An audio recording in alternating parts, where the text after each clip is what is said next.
Assalamualaikum warahmatullahi wabarakatuh. Perkenalkan, nama saya Syamsidar. Saya akan membacakan materinya. A. Profil usaha Harapan Bordir. Usaha Harapan Bordir didirikan pada tahun 1960-an sampai sekarang ini. Sebelum membuka usaha bordir, dulunya hanyalah seorang penjahit rumahan biasa yang menerima berbagai jenis jahitan, mulai dari pakaian wanita hingga pakaian pria. Pada awal tahun 2000-an, Harapan membuka jasa konveksi bordir yang awalnya menggunakan mesin bordir manual hingga menggunakan mesin bordir komputer. Adapun profil usahanya, jenis usaha yaitu bordir komputer, nama tokohnya yaitu Harapan, nama pemiliknya yaitu Haji Ati. Tahun berdirinya sejak tahun 1960-an sampai sekarang ini. Alamatnya yaitu Jalan Kakatua 30, nomor 34, Makassar, Sulawesi Selatan. Kegiatannya yaitu menerima pembuatan baju wanita atau perempuan dan menerima pembuatan konveksi bordir yang berbagai jenis kain atau baju. Terdapat 7 orang karyawan. B. Proses produksi di Harapan Bordir. Untuk proses produksinya sendiri, pemilik toko membagi tugas kepada setiap karyawannya di bagian produksi bordir, di mana masing-masing karyawan memiliki tugas yang harus diselesaikan sesuai dengan daftar kerja yang telah dibuat oleh pemilik toko. Setiap karyawan bekerja sesuai porsinya. Misalnya, ada karyawan yang bertugas mendesain motif logo bordir di komputer yang akan dibuat, sedangkan karyawan satunya lagi bertugas dalam mengawasi pada mesin bordir tersebut, jadi dapat mengefisienkan waktu dalam hal bekerja. C. Promosi usaha Harapan Bordir. Dalam sistem promosinya sendiri, pada latar belakang dijelaskan bahwa usaha ini berjalan mulai tahun 1960-an sampai sekarang ini. Dapat dipahami bahwa pada tahun itu pastinya internet belum terlalu populer seperti sekarang ini. Jadi awal promosinya hanya dari mulut ke mulut atau melalui selebaran brosur dan surat kabar. Beda halnya dengan sekarang, promosi yang dilakukan oleh usaha ini sudah mulai berbagai media sosial yang ada saat ini.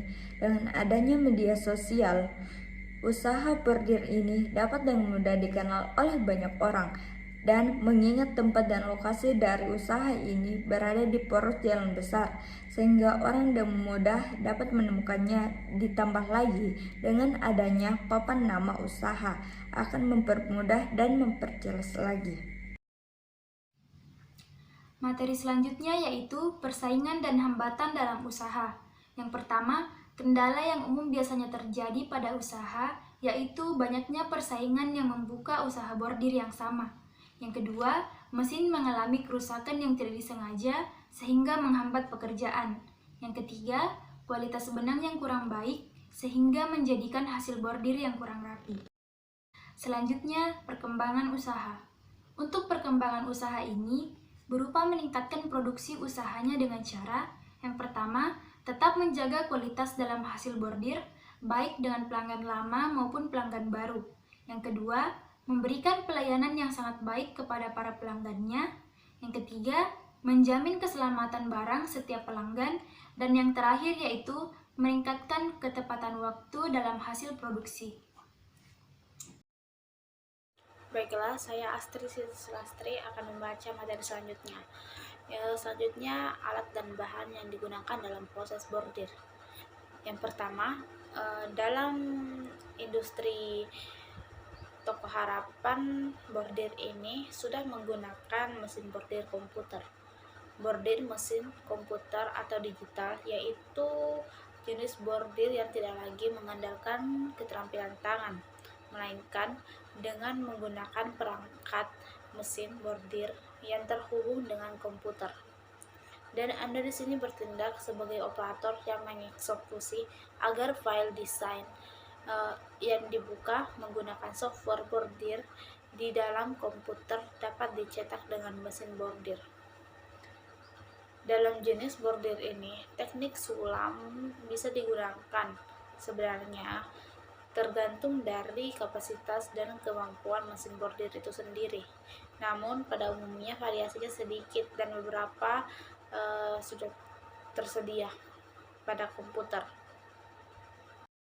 Untuk pengaplikasiannya, bordir mesin atau komputer akan sangat beragam dan biasanya dibagi ke dalam beberapa jenis mesin bordir. Yang pertama, jenis bordir handuk. Bordir yang umumnya digunakan untuk membuat hiasan pada handuk, topi, jaket sekolah, jaket kampus, dan saat ini sudah sering ditemukan pada kebaya busana muslim, baik untuk pria dan wanita. Yang kedua, bordir timbul atau 3 dimensi. Untuk menginginkan adanya efek timbul 3 dimensi, maka bordir inilah yang sering digunakan dan biasanya diaplikasikan pada ragam jenis media seperti kaos polo, topi, backpack, dan lain sebagainya. Dan yang terakhir, ketiga, bordir rantai. Untuk penggunaan secara umum seperti untuk membuat bordir pada kaos, busana muslim, seragam, dan lain. Dengan menggunakan apa yang disebut dengan bordir rantai atau dikenal juga dengan can switch atau bordir stick.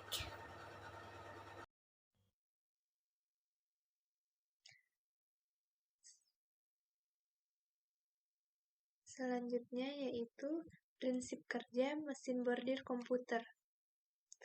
Adapun prinsip kerja mesin bordir komputer yaitu yang pertama, siapkan terlebih dahulu sumber gambar yang dibuat dengan menggunakan tangan atau gambar yang didesain dengan menggunakan software desain seperti CorelDRAW, Photoshop, atau Microsoft Word.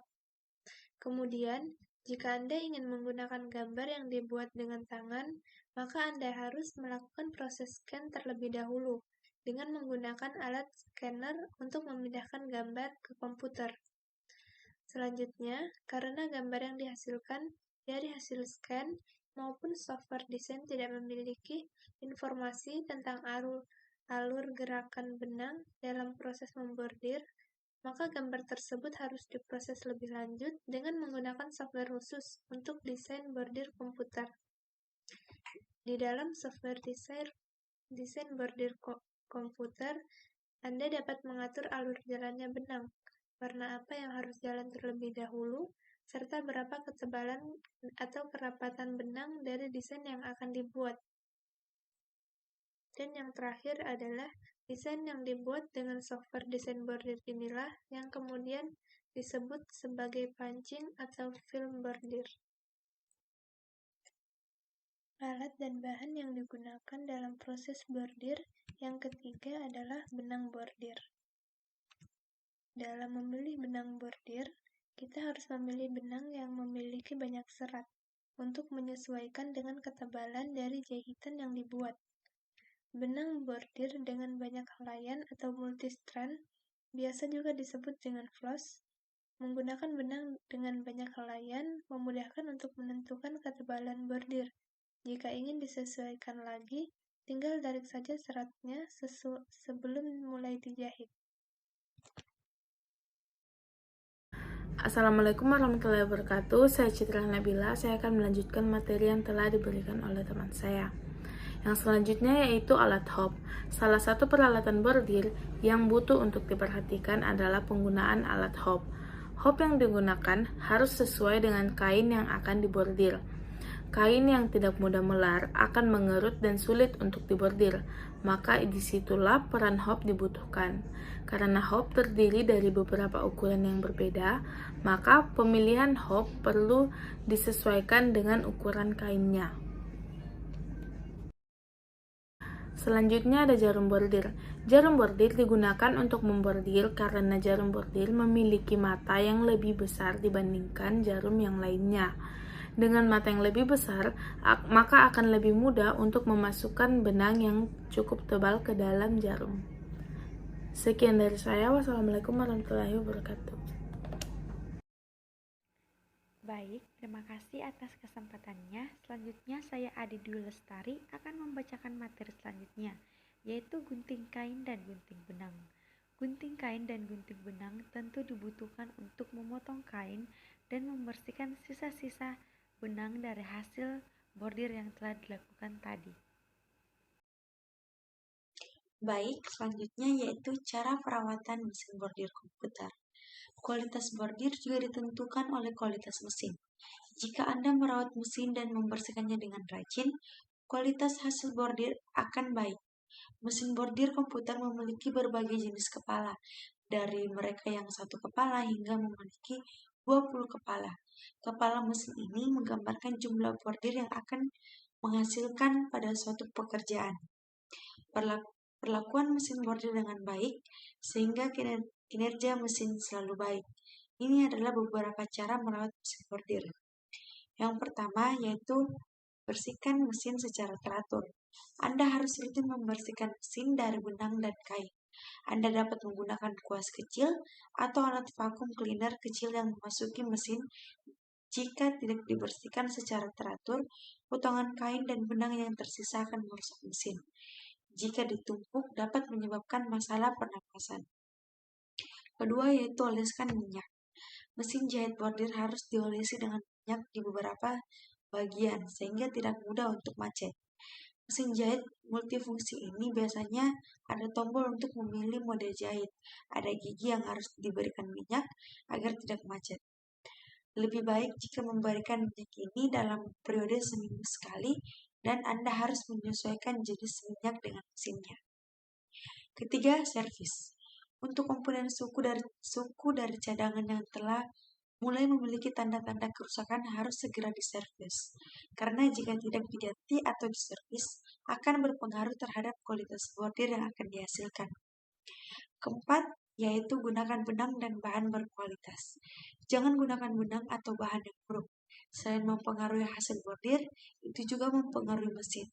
Benang atau jarum yang buruk akan merusak mesin. Dan yang terakhir, kelima, yaitu gunakan mesin dengan kecepatan normal.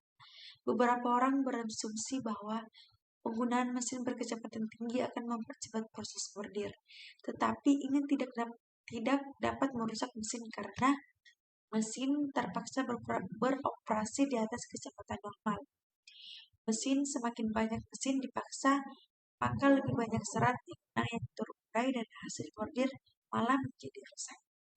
Baik, itu saja dari saya. Terima kasih.